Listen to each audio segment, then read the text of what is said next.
Good morning, Dubai. Welcome back to Lovin Dubai show, where we go through all the trending stories that everyone in Dubai is talking about today. Our top story, more rights for domestic helpers. We'll also be talking about tourist numbers are set to increase this November. UAE and Russia presidents meet. An ex-FBI agent, Chris Voss, joins us on the show. And boy, is it going to be an interesting interview. Yes, it is. Speaking of Chris Voss joining us on the show. So, he may not need an introduction, but he is an ex-FBI agent. He is a hostage negotiator. So we were having a little conversation pre-show. We're a little bit nervous. We are nervous. I mean, he's negotiated with hostages, dealt with criminals. And even though, you might not 100% be a criminal. Your heartbeat just goes boop, boop, boop, boop, boop, boop, boop. Yeah. He came in, lovely guy. We said hello, all good. However, I'm still like, what am I hiding? What are you hiding, Casey? He's going to tell me. It's like when you're going through the airport, right? Every single time, it does not matter. There could be a massive queue. I have, all my liquids out in the right plastic compartments. I have not gone over the 100 milliliter. I have not gone over the limitation. My shoes are off, my belt is off, my jewelry is off, and still. I'll tell you, there's a psychology behind this, right? So I feel like the floor is yours. So I feel like subconsciously you feel like you have wronged either yourself or someone or the government or the country in some way or the other, or you just feel like you haven't done enough that puts you in the wrong. Clearly, I don't doubt that. Yeah. I'm obviously hiding something. Yeah. Deep down. But there's these like sticky situations in life that just make you nervous, even though you haven't done anything wrong, right? Like?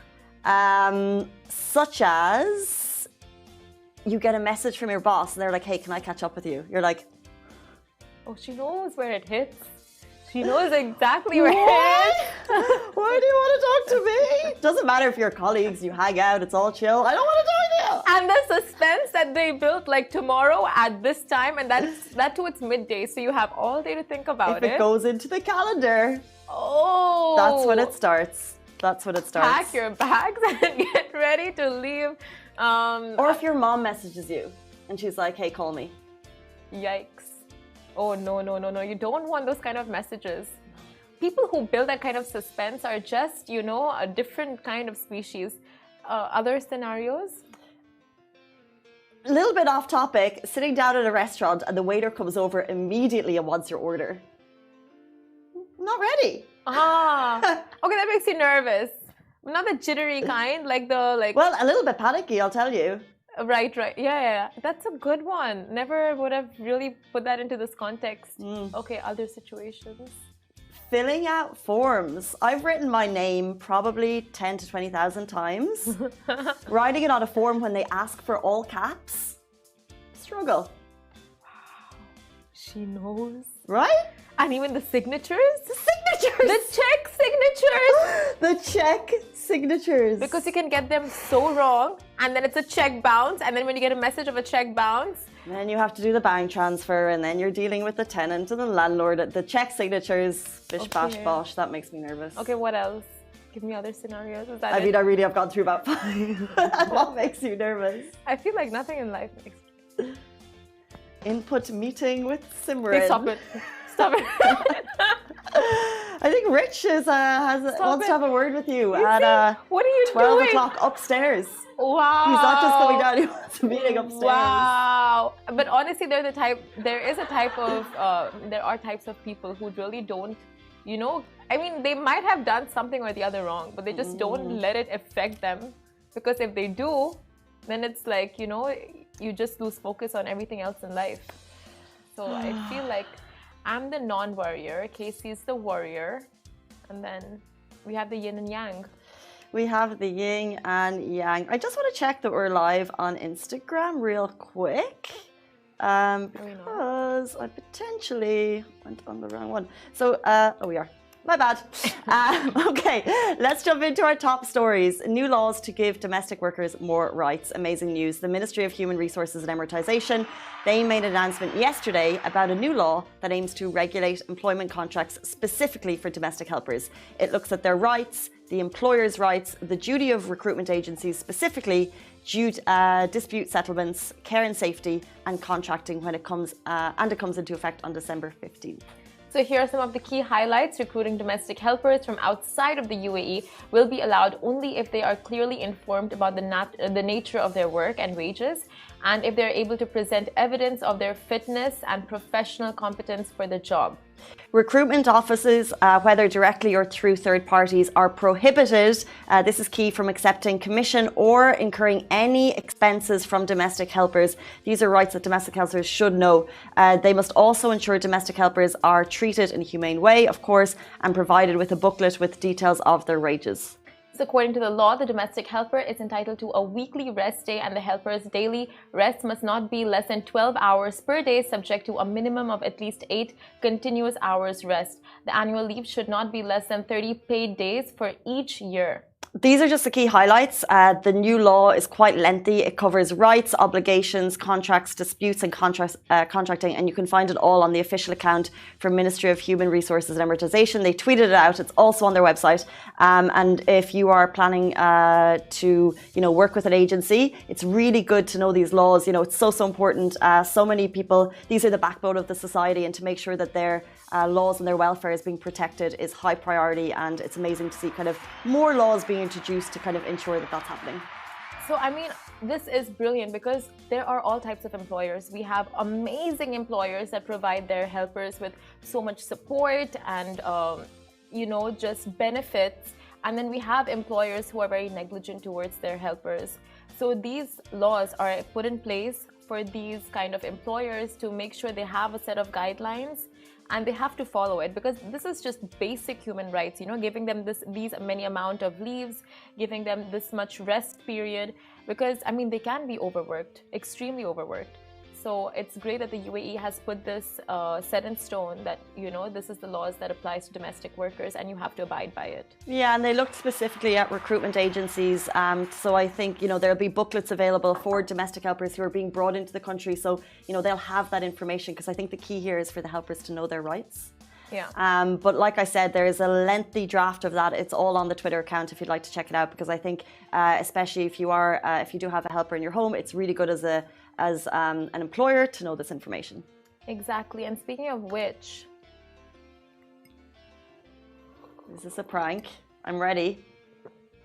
I wish it were. I actually have one in mind for you. It's taking you time. It's gonna, when the time is right. Speaking of which, how are you with your helpers? What helpers? Me. I need to go through the employment. This is specifically for domestic helpers. You're on a whole other contract. Are you my helper? We're colleagues. I'm colleagues. Some way or the other, we help each other out. So I want to know, as someone. That's a good question. How am I? How are we together? You tell me. You tell me. You just put in a meeting with me. No, I put a meeting with you and Rich to go upstairs. And speak about what? That's where the boss's office is. Right. He just messaged me. He put it over the loudspeaker, over the headphone. We'll move on to our next story. You didn't hear the dramatic music. The guy's just cute. Neither did you, Instagram. It's getting real. Dramatic music for all the, shade being thrown around in the office. What shade? There's just a meeting going. We talked about situations that make us nervous, and you said nothing made you nervous. And I've contradicted that point with a meeting with Rich, top boss upstairs. I'll tell you, it doesn't make me nervous, but it makes my eye twitch. And when my eye twitches, nothing good happens. So that makes me nervous. So I'll tell you what, I've stirred the lion. I've woken the lion. She was chilling. She was so chill. We were happy. We were talking about things that make us nervous. We have this cool interview, and all of a sudden, it's okay. We can take a breather. It's fine. We'll just move on to our next story, you guys. Are you sure? You sure? You're good? You're okay? For now, I'm good. I don't know about Rich, Simran does not want to catch up with you at 12. Cancelled. Done. Okay? Okay. That feels better. Thank you. Done. No meeting. Thank you. No meeting with top boss. Oh. Woo! Woo! Woo! Okay. Next story, kind of exciting, but kind of not exciting, but kind of exciting. So Dubai to expect more than 900,000 tourists November onwards. So if you think it's difficult to hail a cab now. Just wait until November. So with the onset of Dubai's cruise season on 29th of October this year, the city is expected to see an upsurge of more than 900,000 cruise tourists alone. And the season, with the arrival of TUI Cruise Lines main Shift 6 and Hamdan bin Mohammed Cruise Terminal at Mina Rashid. So the 2022-2023 season is scheduled to see 166 ship calls between Mina Rashid and Dubai Harbour, bringing in an estimated of 900,000 cruise passengers and crew. Can we just say how incredible this is? Because Dubai Harbour is in the process of welcoming new yachts and new cruises. Pre that, like, we have just added a new element and a way to just add additional tourism to the city. Genius. His Highness Sheikh Mansour bin Mohammed, chairman of the Dubai Border Security Council, said the strong outlook for Dubai's 2022-2023 cruise season will help accelerate its drive to realise the vision of His Highness Sheikh Mohammed bin Rashid Al Maktoum, Vice President and Prime Minister of the UAE and ruler of Dubai, to make Dubai the world's most visited destination and the best city to live and work. So His Highness Sheikh Mansour bin Mohammed added that the cruise industry is an integral part of Dubai's tourism sector and plays an important role in reinforcing the Emirates' status as a global tourism hub, and Dubai's robust port infrastructure and state-of-the-art terminal facilities can handle some of the world's largest cruise ships, underpinning the city's reputation as one of the world's most advanced cruise destinations and key getaway for regional and international cruise itineraries. And as you guys probably know, the cruise industry continues to contribute to the city's tourism sector significantly and is set to build on the remarkable rebound of Dubai's wider tourism sector. And remarkable is the key word there. We're just seeing droves and droves of tourists. Dubai constantly is listed as like the top city to visit for family, the top city to visit for, you know, parties, the top city for TikTok views, because content creators are coming here. They are basically promoting the city. It's incredible. And then we're seeing the massive rise in tourism, the massive surge, and we're going to see it even, you know, twofold, whatever the numbers are, in November as we go up to 900,000 just through cruises alone. Exactly. I mean, there's so much to say about this. Firstly, this is post-pandemic, the recovery for tourism, cruise tourism in specific, because last year we saw more than 300,000 tourists. This year we're seeing a surge of 900,000. Wow. Which is threefold. Yeah, 600,000 jump. And then we have like winter coming up, so tourists are going to be flocking down to the city. Have you ever done a cruise, by the way? Never. Neither have I. I would never. I'm really? Just scared of the sea. But Titanic? Oh! 1910, was it? But a cruise is not the sea. Like, if you're scared of the sea, don't go on a yacht. Fine, don't go on. I would go on a yacht, but not a cruise, because that's like overseas. No, a yacht is a small boat. But I feel like it's in the a cruise is a city. Like, these have turned into, you know, this gigantic ecosystem on a huge yacht. There's water parks, there's, you know, many dining facilities, there's entertainment, there's spas, there's tennis courts, there's swimming pools, numerous swimming pools, there's adult swimming pools and kids swimming pools. These cruises are crazy. The humidity? Have you thought about what humidity? You can go at any time of the year. So I'm getting the vibe that you would so go on the cruise given the chance. With an invite, maybe. Okay, same. But okay, same. We'll go if there's an invite. But people, Noor has put in quite a morbid comment, I must say, Noor. Maybe you're reading horror stories, or maybe there's a specific story. Send us the link so we can read it. We do love a criminal investigation story. Oh wow, Dubai related. Wow. Cruise ships. I think growing up, I always got the impression they were for older people, and now I kind of see myself going around the Caribbean, zipping through spots, hopping on, hopping off. Why not? Like island hopping on my cruise, yeah, why not? Right, and like stopping in each destination for 1 or 2 days, meeting people. You can change your identity wherever you go. You become a new person. That's exciting. I had a different idea, but okay. But it is cool, these cruises. So people are coming around here doing, I don't know where they're coming from, but there's 900,000 of them coming. So if you could change your identity and profession, choose one randomly and tell me, what would you pick? Professional skier. Why not? How You interesting could would pass. that be? You could so pass. What would you be? A giraffe tamer. You Or like could a so pass. like a forensic scientist. Oh, Right? you're gonna get on with Chris. FBI investigator, forensic scientist. I'm going to take all the notes today and just pass it off as my own. Speaking of cruise ships and forensic scientists, let's jump into our next story. A top story yesterday, the UAE president urges open dialogue between Russia and Ukraine. So President His Highness Sheikh Mohammed bin Zayed Al Nahyan and Vladimir Putin, president of the Russian Federation, yesterday met and discussed the bilateral ties between their countries. And here's what we know so far. Here are the key updates. President Putin provided a detailed brief to His Highness Sheikh Mohammed on the nuclear power plant situation and Russia's efforts to maintain nuclear security. For his part, His Highness Sheikh Mohammed said the UAE is continuing to monitor the situation at the plant. So the UAE has played a key role in the prisoner exchanges between Russia and Ukraine, and President Putin expressed Russia's appreciation for the UAE's efforts, noting that they are a testament to its readiness to support mediation efforts. And finally, the UAE president also emphasized the need to keep dialogue between Russia and Ukraine open. While President Putin stressed that Russia is keen on the continuation of the UAE's mediation efforts. And if you want more of that, you can check out WAM, which is the government state news media agency, which is where our political updates come from directly. Do stay tuned. Very, very shortly, we're going to be joined by Chris Voss, an ex-FBI agent and author of Never Split the Difference. We're going to talk everything negotiation tactics and maybe play a little bit of a game at the end. Stay tuned.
Welcome back to the Lovin Dubai show. Today we're joined by a former international hostage negotiator for the FBI who's here to tell us all about the art of negotiation, and we have questions. He's also the author of Never Split the Difference. Welcome to the show, Chris Voss. Thank you. Happy to be here. Thanks for having me in. Not at all. Thank you so much for being here. So Casey and I were discussing in the beginning of the show that you made us quite nervous when you first walked in. So is that a common thing that people feel around you, just nervousness? There's all these perceptions about FBI agents and hostage negotiators, so yeah, it comes up. And guys from Iowa. I'm from a small town in Iowa. That scares people. Do you naturally read the room when you enter a room? Is that just part of your psyche now? No, I try to connect, which is not exactly the same thing. But yeah, I'm trying to connect. I guess reading that is part of it, seeing people's emotions, seeing how they're doing. You guys put on a very positive vibe here. The whole vibe here is fantastic. So. Oh, that's what we love to hear. Thank you very much. I guess it was rough yesterday though. There was some name calling going on. Oh, yeah. Who's the devil, right? That sort of thing. Right? We're not going to get into it on this show. It's a new day. It's a new day. It's in the past. Yeah, yes. This is not the time to put Sibert on the spot. It's actually the time to put you. No. Who is Chris Moss? If for people who are just learning, they haven't read the book, tell us about yourself. All right, so I'm a regular guy. I was an FBI agent. I became the FBI's lead international kidnapping negotiator. And trying to get better at hostage negotiation, I started studying negotiation with Harvard and then taught business negotiation at Harvard.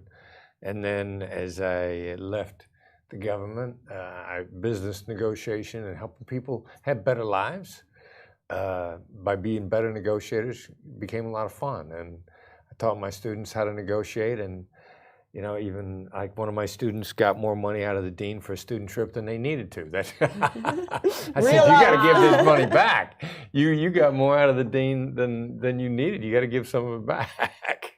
Wow, that is incredible. The student became the master in that situation. Well, yeah. I mean, if you connect and people try to help you, and you just got to be careful you don't exploit people. What skills are you teaching these people? Listening and insight, and that's mostly it. Like people are driven by emotion. Vision drives decision, and emotion drives vision. So we're driven by emotion. Logic is this illusion that we cling to. Logic is what we think up after we've made up our mind. So we're emotional creatures, embrace that, and it's a superpower.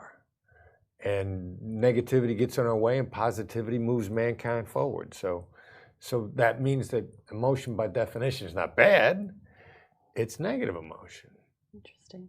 That is so accurate, because we see so many leaders just prying on emotions to get a reaction from the public, like politicians and all of that. So, I mean, you need negotiations for you need it as a skill for your everyday life. Everything in life is a negotiation.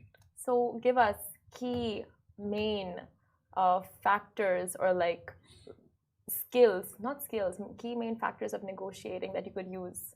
Well, hear the other side out first. All these cliches, and I'm sure everybody at some point in time, their mom looked at them and said, "You should listen more than you talk." You hear that. That's good advice, because you're not learning when you're talking.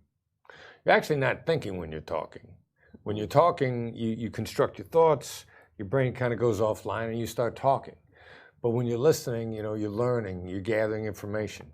One of the secrets to negotiation is it's the art of letting the other side have your way. So how do you do that? You got to get them talking. You got to find out what's going on. Maybe they'll talk. In many cases, they'll talk themselves into your deal if you let them. Oh. This is coming from, as you said, former lead investigator, negotiator with the FBI, which took you around the world. It did. Can you tell us about some maybe hostile negotiations that you were involved in? Well, usually terrorist or criminal gangs from Haiti to Nigeria to Baghdad to Bogota to Wild. Wild. That is. Yeah, but then, if I love people, I love mankind, I love, there isn't a place on earth that's not fascinating. Like, people have said to me, "Where's your favorite place?" I mean, they've all been cool. I love the Philippines. I loved Bogota. I loved being in Baghdad. Because it's people, and at the end of the day, everybody's trying to get by, trying to make their lives better. Maybe we need them to pick different options, but everybody's looking for a better future. But so let's say, for example, we want to negotiate work, but you're negotiating with terrorists, and these are essentially the bad guys. But you love people, so do you go in with a view of this is the bad guy, I need to get this from him, or do you go in, I'm just going to get him talking? I'm going to get him talking. I'm going to connect with him as a human being. I mean, there aren't that many really bad guys. Most of them are driven by circumstances. You know, so if you're kidnapping people in Haiti, there might not be anything else to do. You know, Haiti's a tough place. They got government infrastructure problems there. They've always had infrastructure problems there. How are you going to make a living? How are you going to feed your family? You know, from our perspective, they're doing bad things. From their perspective, what are the choices? So a human being may be in bad circumstances. Let me try to connect with them and see what's going on, and then make the best deal possible. And so, yeah, it's just connecting with human beings. I mean, I think that probably sounds silly. You've actually explained it in a really easy to comprehend way, because we look at it like a movie situation, bad guys, but you're just saying they're humans, and I just connect with them as humans, I think. Yeah, exactly. So it's like, it's not just good and bad. There's always a gray area. And for you, like, I have to ask. At least 50 shades of it, right? 50 shades of it. At least. Yeah. Boom, boom, sorry. I was a line I had to hit. I had to go there. Yeah. All right. So would you say there are such people as born criminals? Like, is there such a thing, or no one is a born criminal? You know, there are a few. You know, they're damaged. Are they born? You know, is it nature or nurture? Is it both? It could be both. I don't know that anybody's really born a bad guy. I think they probably start having bad things happen to them, or the coping mechanisms that they go through when they're coming up, which is kind of separating out. You weren't born bad, but the world was very, very hard on you and damaged you. So there's the consequences of how did you get to where you are, and then how do I deal with where you are?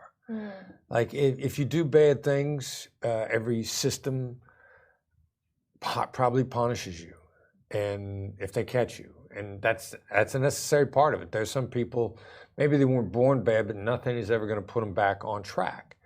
So society, to protect those of us that need to be protected, you know, what do we do? Do we incarcerate them? You know, how do we change them? That'll get us off into a whole another crazy topic. Like a very good friend of mine, someone that I would trust with the life of my son, is a former prison gang leader. Oh, wow. And at one time was a very, very bad guy. But he had an epiphany while he was in jail. He was actually his name is Andre Norman. He was in a process of planning the murders of 2 people so that he could ascend to the throne. And he realized that I'm the king of nothing. And he also talks about the fact that when he was sitting in his prison cell planning these murders, that God came to him and said, "You're not killing any more people." So he was bad at one point in time, and then is an inspirational human being now. So that's the cool thing about my life, is I get to meet people like that and become friends with them. Your whole life is very cool, I must say. What is the longest time you've spent in an interview with someone, in a negotiation with someone, and what is a black swan? Black swan is something you didn't expect that changes everything. Often seemingly innocuous information. Black swan could also be a habit, a change in your behavior. I like to think that the people that are part of my company, the Black Swan Group, I refer to us as black swans. We do things, subtle things that change people's lives and help them have better lives. Longest negotiation, unfortunate nature of kidnapping by terrorists, that it becomes lucrative, and then they like to build out their business. If it's lucrative, it's a business. In different parts of the world, when they first get into it, kidnappings typically last 7 to 14 to 21 days. Then they get an appetite for the money. And then in Colombia, I worked one case that lasted 6 years. Wow. One person you're trying to... There were 3 Americans that were held in Colombia for a period of time of over 6 years. When they were rescued, Colombian military had this phenomenal rescue. There were actually other hostages with them that had been held longer. Wow. So it gets a little crazy. It's a business. So for your job, there's a lot of psychology involved, and then of course these skills that you've picked up in university and then throughout your career. So how would you say it's like dealing with those with extremist mindsets? Well, it's applied people smarts. I've always steered clear of psychology and the concepts of psychology. Like if you had a psychology convention, none of the psychologists would agree. So like, how do you lay down a set of rules when the people that are in the industry can't come up with a set of rules? And the rules change constantly. So It's really applied people smarts, which these days, it's, as it turns out, it's mostly neuroscience. I mean, we react as human beings. We're wired in certain ways, and our brain works in certain ways, certain very predictable ways. So it's applied people smarts. How do people actually react? What are they afraid of? How do they connect? Things like that. Okay. And do you find that people react in the same way? For example, Simran and I always talk on the show about the tells that people give when they're lying. For example, the nose scratching, the looking left, looking right. Like when they want to make a story more elaborate, like when they tell a lie, they will just add more and more details to the story. Are these things? Are these real tells? Yeah. Well, they're patterns of behavior. And what does that mean? What might be a tell for you could be me being honest. So what's your pattern? What's my pattern? And that's when I'm trying to connect with you. Gut instinct is super powerful. Like one of your superpowers is your gut instinct.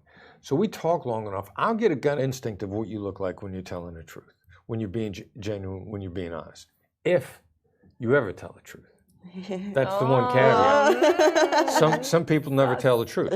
Like, pathological liars. Or they've just gotten used to deceiving people constantly, that they will deceive you about everything.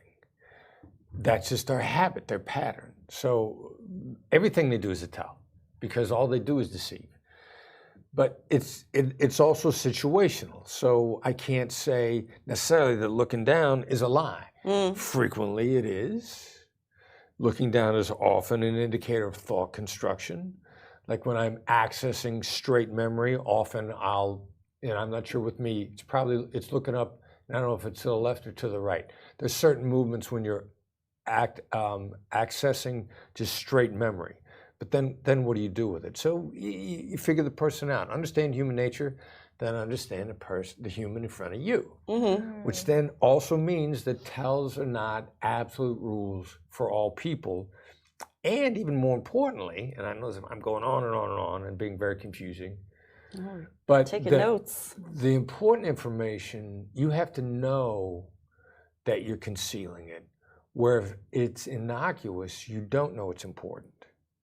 So if I'm only looking for tells, scratching your nose or looking down, I'm probably missing half of the really important information, because the innocuous things that change everything, you didn't know was important because you don't know what's going on in my head. So tells is a complete distraction. It won't get you very far. Okay, so focusing on the eye movement, nose scratching, all of that just doesn't give a person away. It's not enough. It's inadequate. But are there common ones that are very generic with people who tell a lie, and common factors, not to do with pathological liars, they're different, but in terms of the general public, common traits? Well, there are common things that indicate thought construction. And I realize now as I'm watching myself, and I was trying to give you a straight download of my thinking, so I looked up and to the left. Or if I look down before I talk. Now, people construct thoughts before they lie, and people construct thoughts before they give you a thoughtful answer. So simply knowing that someone's thinking about what they're saying, and then what you do to dial into them is you say something, a hostage negotiation skill would be, seems like you gave that a lot of thought. Because that kind of creates this loop in your brain. And what I want is for you to go back into your thoughts, and then for you to give them to me straight, without filtering them, without running them through the front part of your brain. Just give it to me straight. So I'm gonna look for when you're thinking, and that means either it's important to you, you're not sure of the answer, you're lying to me, you want to make sure you give me a good answer. I think that was 4 possibilities just off the top of my head. I got to figure out which one it is. If I assume that you're lying, when you're actually being really honest with me and want to make sure you give it to me clearly, then now I've insulted you. We are going to put this to the test very, very shortly, but just very quickly, before we do, for anyone watching, we're talking terrorist negotiation. How can this be transferred to real life? Where should we be negotiating more? Where are we not negotiating enough? Salaries, rent, school fees. with daily interactions. Because you get ready for the important negotiations by practicing in your daily interactions. Now, the bad guys do that. The people that manipulate us, they practice all the time. That's how they get good at it. Should we engage in the same behavior? It's not the tool, it's what the user's using the tool for. Like I got a cell phone in my pocket. You probably got a smartphone. There are plenty of bad guys that use smartphones. Does that stop you from using your smartphone, whichever phone it is? No, it's just a tool. And the more we practice in our daily interactions, then the more connected people feel to us. Like whoever you bought coffee from. Like say, you know, looks like you're having a good day. Or if they look like their mind is elsewhere. Like I never say to anybody, how are you? I say, looks like you're thinking about something. Looks like you got a lot on your mind. Looks like it's been a tough day. They will appreciate that because you see them, which is then the key to negotiating. Because the other person who wants to cooperate with you, if you see them, then they're going to cooperate. Leading questions. What's your definition of leading? Like this gets you talking, you know? Like To get people talking, yes. Yeah, the idea is get people talking, yeah. Okay. Yeah, but see them, observe them. On that note, Simran and I have been preparing, and we hope you have too. We want to put all of this to the test with a little game we call Two Truths, One Lie. All right. So we're each going to go through two truths, one lie, and it's up to you to figure out which is the two truths and which is the lie. All right. Okay. We're going to be here all day, right? They're quick, short stories. So this is Two Truths, One Lie with Chris Voss. Do the honors. Okay, so I'm starting. I wrote mine down. You wrote it down. I can't remember. So one of my dogs actually ate my homework when I was in uni. So like, I was miserable. Yeah. Get homework when you're in uni as well. University. All right. Where'd you go to university? Second year. No, but where? AUD. And that stands for? American University in Dubai. Oh, very good. Okay. All right. What'd you major in? I was majoring in storytelling and media. All right. Funny, you know? I'm getting nervous. I don't know why. I'm nervous for you. So which class was it the dog ate the homework for? Spanish. And what was your grade? Not the best because I used to skip a lot of my Spanish classes, hence all So how do we know the dog actually ate your homework? Because you were just skipping classes. How do you say, look, you didn't do the homework? That was one of my very first classes in Spanish, and like we get homework, so it was actually eaten by my dog. What did it look like when it was done being digested? It wasn't really digested, it was just like torn apart basically, not like fully consumed, but like just like ripped and like shredded a bit. Well, so he didn't eat your homework, he tore your homework up. Yeah, but like same, you know. So you like made this up already? It's like a metaphor situation. All right. Like a metaphor situation. Like it was destroyed by my dog. Okay. Okay. What's your dog's name? Huh? What was your dog's name? Bon Bon. Bon Bon? What kind of dog was Bon Bon? That's an actual name. I'm not making up my dog's name. It's like I want to name it something after like a, you know, like something sweet, something edible. It's a Bon Bon biscuit. So you ate your dog? Is that what you're saying? I didn't eat my dog. The dog ate. I wish we could turn all of the lights off right now and just have them pinned on Simran because this is like... I love you putting her on the spot. Okay, so my other two truths. Each one's going to take this long. I hope you're ready. I try moving things with my mind every morning. Is that how you got to work? No, I try. It doesn't always. I don't always succeed. I actually never succeed. Oh, because you wouldn't be here now if it actually worked, right? Yeah, exactly. I would probably be in some, you know, a government center where they're just like sticking wires down my brain. What made you start to do that? What made me start? Just the belief that I could do anything. So like, why not have a superpower where I could, you know, but like I don't have to be lazy because I'm very lazy. So if I had the power to move stuff with my mind, like I could just easily, you know. So I practice it every morning. Where'd you get the idea? Sorry? Where did you get the idea? Where did I get what? Yeah, how did that get in your head? How to get in my head that I can practice this? Because I've heard of people who can actually do this through meditation. So I don't meditate, but I just practice it because one day, eventually, I feel like I can increase. Have you seen the movie Lucy? Scarlett Johansson. Yeah. So it's like you only use a percentage of your brain, but if you use a higher percentage of your brain, then you can do so much more with it. Okay. Okay, so the third one. I manifested getting bullied as a kid so I could write a song on it. You manifested getting bullied as a kid. How do you manifest getting bullied? What? I would always just, like tell my mom that I want to get bullied so I could, like write a song about it. Because you hear people, like creatives, their lives were really impacted. Hence, the creatives came out. The creative juices started flowing. And so, what was the song? Well, I wrote something. What was it? I don't remember. And I was like, wait a minute. How could you manifest and then what? It's like a song about life, like how it's not always that easy, and how girls are mean. That's it. Yeah. Yeah. So, what story did you tell yourself in your head about getting bullied? No, I mean, like, it actually happened that I did manifest it for myself. And I wasn't really the happiest when it actually truly manifested. All right, dog didn't eat your homework. That's what I'm going with. He's good. Is that right? Yeah, it's right. I thought that was actually What? Wow! I could have sworn it was going to be the other one. I thought it was the third one. How? Tell. Just sort of my gut. I mean, the second two connected more. They're connected. There are underlying themes that connect with those two things, which is a little bit of self-actualization. I mean, you mentioned Lucy, Scarlett Johansson thing, sort of a mental thing. The second thing was a mental thing.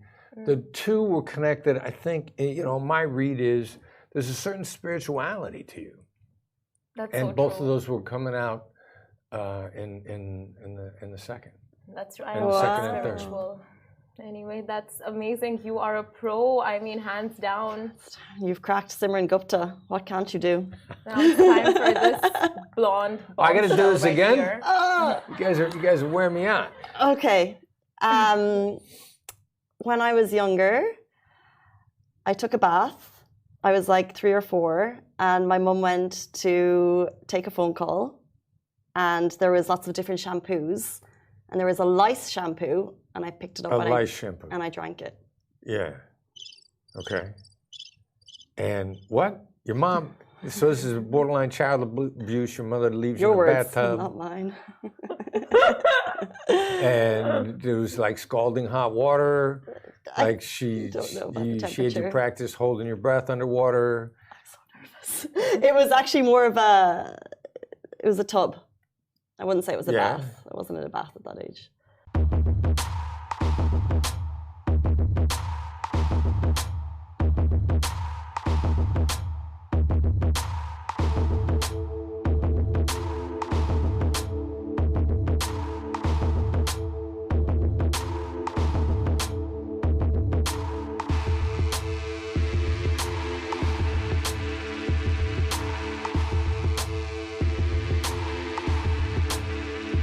Accent, right? Southern Island. Yeah.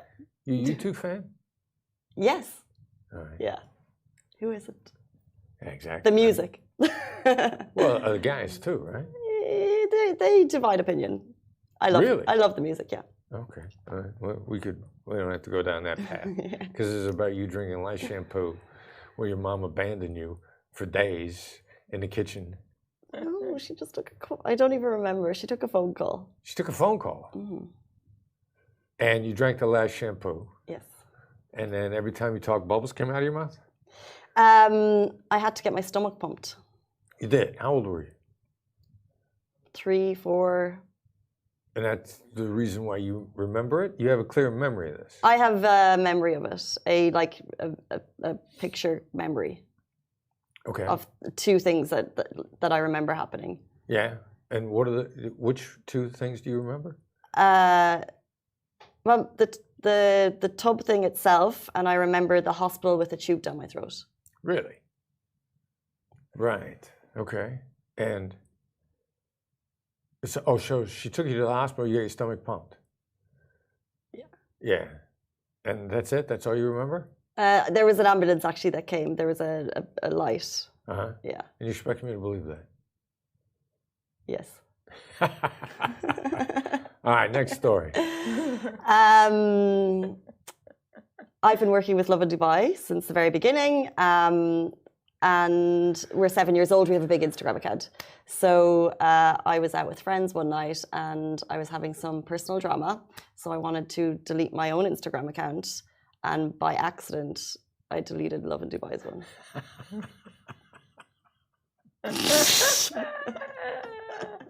And you were drinking. Drinking tea and 7-Up, yeah. Tea and 7-Up. Tea and 7-Up. Which is what Who drinks tea and 7-Up? That's what we like in Dubai. Yep, we like tea and 7-Up. Tea and 7-Up. Oh. And I noticed, like a little while later, it took a while to get it back up and running. Immediately, I got a message from someone who was like, "What's happened?" And I was like, "I have no idea." My colleague. Yeah. What colleague? Amy. Amy. What'd she say? She was like, she had gotten a message from someone else that the count was down, and she was like, "Have you any idea?" And I was like, "I have no idea." And then at the time, I was like trying to like get it back up and running, and it actually took longer than I thought it would. But it got back up in like maybe 30 minutes, 40 minutes. Yeah. Still stressed thinking about it. Yeah. Okay. No more questions? Amy called you, said, stop drinking tea and lemonade or whatever it was, 7-Up and lemonade. I don't think she knew. No, she didn't know. She was just like, why? Because I would be the person that you would check with, like, what's happened? Right. You know, everyone's freaking out. Well, so she was like, what's happened? And I'm like, I don't know. And this was in the afternoon? No, it was like a nighttime. It was a weekend evening. A weekend evening? Mm-hmm.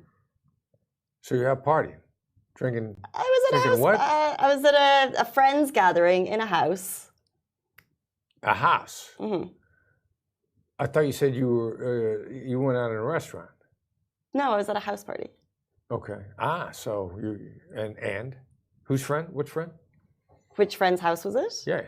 Like my old workmate, someone I used to work with when I was a teacher. Okay. How long had you known this person? Man or woman? A woman, 6 years. Yeah, and this is the same girl that discovered that the Instagram account was down. No, this is a girl I used to work with. That was her house, and it was a colleague who messaged me, being like, the Instagram account's down. Okay. Why did you want to delete your own Instagram? It's a personal thing. Little drama, little some things were being revealed, and I just wanted to soothe the situation. So I just wanted to remove the account. Over dramatic, this one is. Yeah. Did you ever restore the account? Yeah, quite soon. I was just being dramatic. It was just one of those nights, huh? Yeah. All right. Okay. Okay, and my final one. I decided I have one tattoo. I decided I didn't want any more. However, my friend and I were traveling, and someone said, "Why not?" And we were like, "That's a funny tattoo. Let's get why not tattooed on ourselves." That's the story? So I have a tattoo that says "Why not." Show it to me. It's in a place you can't see. I'll prove it. Why not? In a place you can't see? Yeah, because I decided I didn't want another one, so I got it in a concealed place. What's the first one? Paw prints of my two dog paw prints. Yeah, I know. I was young. Don't do it when you're young, folks. And is there anything special about the why not? It was funny at the time. It's still kind of funny. Is it just like the letter Y and then KNOT? No, it's a very nice, like, classic scroll. Why not? And how did you decide the classic scroll? Is it big? Is it little? It's a little scroll. What was the question? So what caused you to? I'm trying to envision this, and you didn't spell it in any unique way phonetically. WHYNOT ? Yeah, and so you and your friend were out, decided to get tattoos that said "Why not?" She got it on her wrist. I got it on the bottom of my foot. On the bottom of your foot. Oh, show it to me. No, I'm wearing no. Her feet's always dirty. She knows. Yeah. Okay, Time's up. Tick, tick 1. Yeah, Tick, tick 2. I think the middle one to me, just gut instinct. I'm not 1,000% sure on either of them, so I'm just guessing the middle one. Yeah, he's right. I never deleted the Lovin Dubai Instagram account. I thought I had you. I really did. Anything else? Sir, are a genius. Genius Network. Look at that, huh? Wow. Did he predict us saying that as well? Mind games. Was there any other tells? I'm not looking for tells. Or was there anything just gut instinct? Well, it was gut instinct, just wild guess, which in many cases is really accurate. And so sort of mankind's struggle all the time is, do we listen to our gut or do we listen to our fears? And, we're imagining things in our head. I mean, that in negotiation or even when I'm trying to connect with you, one of the things that we talk about now in my company, the Black Swan Group, is, there's 2 voices you could listen to. Your amygdala, which is your fears. Oh, this is going to go bad. I'm worried about this. They're angry with me. I imagine myself getting angry. That's your amygdala, which is a great survival mechanism, but it's a very poor success mechanism. Difference between surviving and succeeding. 2 completely different thought patterns. And we wake up in survival mode, which is largely negative. We inherited it from the cavemen. The optimistic caveman got eaten. He said, I realized my buddy Chris got eaten by the saber-toothed tiger yesterday, but I'm an optimist. I'm going to go up and pet it. And he got eaten. He doesn't have any descendants. So the people that are as human beings were wired to be negative because that's survival mode. But it's not success mode. Now, the flip side, our gut instinct is a supercomputer. Everybody has it. There was a book that I read that said your conscious mind can process roughly 40 bits of information per second, whatever a bit is. Our computer guys know what a bit is. Like maybe it's a syllable in a word. Your subconscious mind, 20 million. There's a 500,000 to 1 ratio. Now, our gut instinct comes from our subconscious mind, which is why I just try to connect with people. And I'm trying to get a feel for you. Your feel is your gut instinct. And the more you rely on your gut instinct, the more accurate it gets. And then you forgive yourself for making mistakes because it's impossible to be right all the time. What you're just trying to do is increase your win rate steadily, slowly, little by little. And pretty soon you find you're winning a lot.